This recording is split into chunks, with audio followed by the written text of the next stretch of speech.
السلام علیکم۔ سورہ النحل۔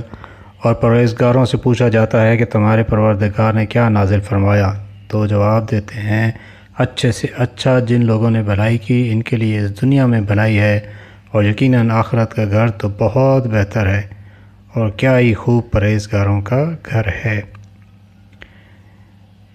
القرآن سورہ النحل۔ حدیث مبارک صحیح حدیث کتاب الایمان سے بیان ہے کہ رسول اللہ صلی اللہ علیہ وآلہ وسلم نے فرمایا، مجھے اللہ کی طرف سے حکم دیا گیا ہے کہ لوگوں سے جنگ کروں اس وقت تک کہ اس بات کا اقرار کر لیں کہ اللہ کے سوا کوئی معبود نہیں، نماز ادا کرنے لگیں اور زکوٰۃ دیں۔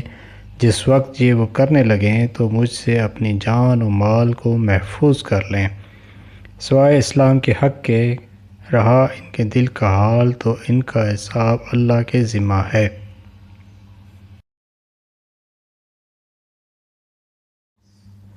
اچھی اور پرسکون زندگی گزارنے کا یہی سلیقہ ہے کہ غلطی اپنی ہو تو مان لی جائے، دوسروں کی ہو تو درگزر کیا جائے، اور اگر غلط فہمی ہو تو گفت و شنید سے دور کر لی جائے۔ اللہ پاک آپ کو آسانیاں عطا فرمائے اور آسانیاں تقسیم کرنے کا شرف عطا فرمائے، آمین یا رب العالمین۔